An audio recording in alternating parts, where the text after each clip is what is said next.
Bonjour à toi chers spectateurs. Becky de Jonathan Milott et Cary Mernion, c'est un film que j'attendais depuis très longtemps.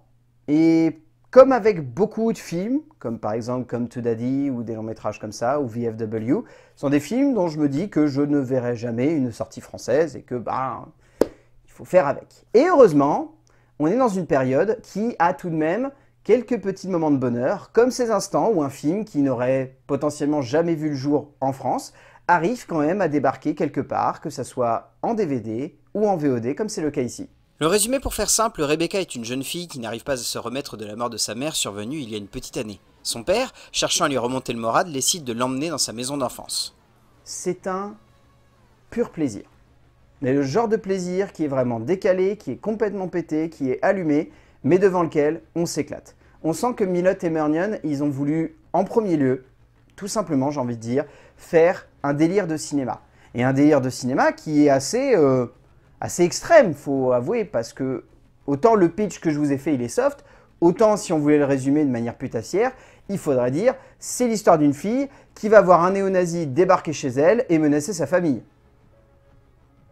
Ce qui est tout aussi accrocheur, et je pense que c'est comme ça que Milott et Mernion ont vendu leur projet, parce que réellement c'est jouissif en fait avec un pitch comme ça. Et le film a certes un long temps à démarrer, on va avouer qu'il y a une grosse demi-heure dans laquelle il ne se passe pas grand chose et où c'est un peu long parce que on sent que les deux auteurs ont envie de placer des thématiques, de placer des réflexions, etc.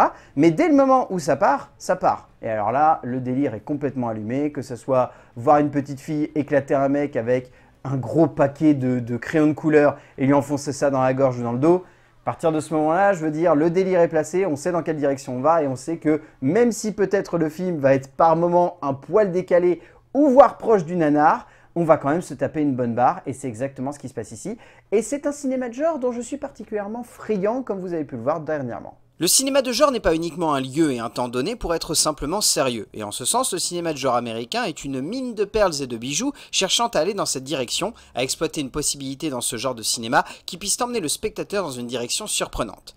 Milott et Mernion nous offrent ici un projet aussi bien loufoque que tout simplement jouissif, une œuvre décalée et complètement fumée, qui certes n'arrivera pas à convaincre tout le monde, mais qui résonne tout de même comme une opportunité pour les deux metteurs en scène américains de s'amuser avec un cinéma déjanté et jouissif, comme cela avait pu être le cas dernièrement pour Joe Begos. En termes d'écriture, le film est donc écrit par Rick Morris ainsi que Ruckus et Lane Skye. On sent que dans ce scénario, il y a une envie de s'éclater de la part de ces trois auteurs, que ce soit dans les punchlines, que ce soit dans les dialogues, que ce soit dans la forme, que ce soit juste dans le concept finalement, tout simplement de ce scénario, qui consiste vraiment à opposer les deux trucs les plus opposés de l'histoire de l'humanité. Une petite fille et un néo-nazi qui sort de tôle. À partir de là, on sent que le scénario va pas voler haut, hein. C'est pour ça aussi que je me suis dit qu'on allait se taper un bon délire et que les scénaristes, même s'ils avaient clairement envie de placer des thématiques tout de même assez larges, que ce soit simplement une petite fille qui a besoin de faire son deuil, ou un père qui n'arrive pas justement à faire comprendre à sa fille qu'il faut aller de l'avant, ou tout simplement l'histoire de l'antéchrist qui se sera incarné dans une petite fille, c'est à voir en fonction de chacun. Ce qui est intéressant, c'est qu'au moins, il y a plusieurs pistes de lecture qui sont amenées par l'écriture, qui sont certes des pistes de lecture qui vont pas très très loin, mais qui permettent en tout cas d'avoir des points sur lesquels s'accrocher. Et c'est ça finalement que j'aime bien dans ce genre de film. C'est-à-dire que je sais pertinemment que je ne vais pas voir le film du siècle, que je ne vais pas voir une œuvre qui va révolutionner le cinéma de genre et qui va emmener celui-ci dans un retranchement complètement fou. Mais comme L'homme qui a tué Hitler et puis le Bigfoot, ou comme VFW, il y a cette idée de vouloir juste amener un tout petit peu plus de rondeur, de faire en sorte qu'il y ait ce petit quelque chose supplémentaire qui amène de la profondeur. Et ici, c'est par exemple la MacGuffin qui prend la forme d'une clé, dont on ne sait pas ce qu'elle ouvre, mais qui semble être extrêmement importante, où ça prend tout simplement la forme de quelques personnages qui vont avoir une évolution particulière et qui, au fur et à mesure que le film va avancer, vont prendre de l'ambiguïté. C'est ça finalement qui fait la composition d'écriture et qui fait qu'on arrive à rentrer dans ce délire. Maurice, accompagné de Sky, frère et sœur, nous offre un scénario qui résonne comme une simple envie, celle de jouer avec un personnage, celle de construire une narration autour d'un deuil impossible à accomplir pour une jeune fille, qui va alors exploser dans une effusion de sang et de sueur pour réussir à se remettre du départ de sa mère. De cela résonne la possibilité d'un cinéma exploitant parfaitement un aspect délirant de celui-ci, le décalage entre cette jeune fille et la violence qui se met en place autour d'elle. Et c'est de là que les trois scénaristes parviennent à tirer la plus grande majorité de leur puissance dramatique, même s'il faut bien avouer que cela reste tout de même extrêmement simpliste. En termes de mise en scène, Milott et Mernion, ça se voit qu'ils ont eu envie de s'amuser. Et ce que je trouve intéressant, c'est qu'ils s'amusent tout en arrivant à composer des cadres qui soient assez forts. Je dis pas non plus que tout le film est hyper inventif en termes de mise en scène, c'est pas vraiment le cas, il y a même des séquences qui sont assez grossières, mais ce qui est intéressant, c'est qu'il y a des vraies envies dans le cadre d'amener de la nouveauté. Je pense à un truc tout bête. À un moment, il y a deux personnages qui vont se faire face à face. Et en gros, ça va être un travelling latéral qui va nous amener de l'un à l'autre. Et en gros, on se sert d'un arbre pour faire la transition en fait entre les deux cartes. Ce qui fait qu'on va commencer avec une première échelle sur un personnage, la même échelle sur le personnage, on se rapproche. On reste sur la même échelle, on se rapproche. Même échelle, on se rapproche et ainsi de suite jusqu'à ce qu'on arrive sur des quêtes qui soient quasiment que au niveau des yeux. C'est une très bonne idée de plan par exemple, celle-là, je l'aime beaucoup. Les effets gore sont extraordinaires, enfin là-dessus c'est jubilatoire et on s'éclate. C'est-à-dire que dans ce genre de cinéma, moi ce que j'aime bien c'est que à partir du moment où le gore se met en place, c'est jamais un gore qui va être soft. Il faut tout de suite que ça soit outrancier et que ça sorte de nulle part. Et la séquence où le gore arrive au sein du film, œil. Je vais juste vous dire un mot, œil, et vous saurez directement à quoi je fais référence pour ceux qui ont vu le film, mais c'est juste jubilatoire à voir. Et pour moi, c'est ça qui emmène le film. C'est pas une grande créativité, c'est juste une envie de nous faire kiffer. Juste de nous faire kiffer à fond. Et c'est ça que j'aime dans ce genre de cinéma. C'est juste du kiff, et tu le prends, et t'en gardes ce que t'as envie d'en garder.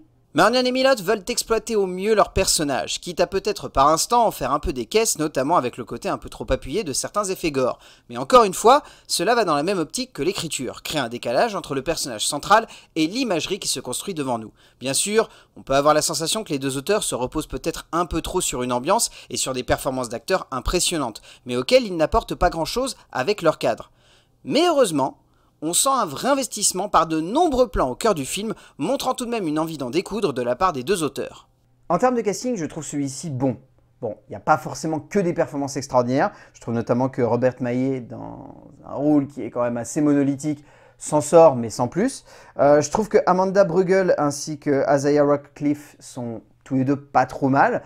Ils s'en sortent assez bien. J'ai bien aimé Joel McHale, qui est vraiment excellent. Enfin, qui est dans le rôle du père assez charismatique, alors qu'il est habitué au rôle un petit peu de gros con. Soyons honnêtes, c'est pour ça d'ailleurs qu'il a ce rôle-là dans Ted. Kevin James, il faut en parler de Kevin James, parce que Kevin James, c'est un grand pote d'Adam Sandler, et honnêtement, il n'a pas fait que des chefs-d'œuvre, il a même surtout fait des daubes. Putain, qu'est-ce qu'il est bon ici! Je le trouve possédé par le personnage, à aucun moment il ne sonne hors du ton du film, il est toujours juste, enfin, je tiens à saluer sa performance, parce que vraiment, il m'a totalement ébloui, j'ai surkiffé son jeu, et vraiment, mais fais plus de films de genre, Kevin James. Fais-en beaucoup plus, parce que t'as la gueule de l'emploi, et ici, en néo-nazi qui vient juste de sortir de tôle, mais tu déboîtes tellement! Il y a la jeune actrice principale aussi, vraiment, que je trouve excellente à côté. Lulu Wilson est assez géniale dans le rôle de Becky, la jeune fille apportant beaucoup au métrage et parvenant également à être aussi jubilatoire dans les séquences de violence que terrifiante juste après.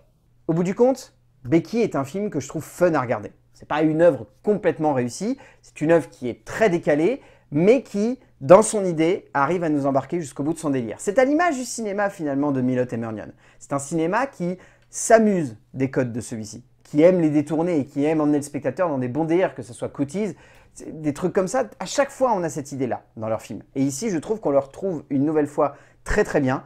Ça marche, c'est certes décalé, ça plaira peut-être pas à tout le monde, mais si vous avez l'occasion de voir Becky de Jonathan Milott et de Kerry Marnion, foncez, je pense que vous allez vous taper une bonne barre. C'est dispo soit sur Canal Play, soit sur Orange. A plus!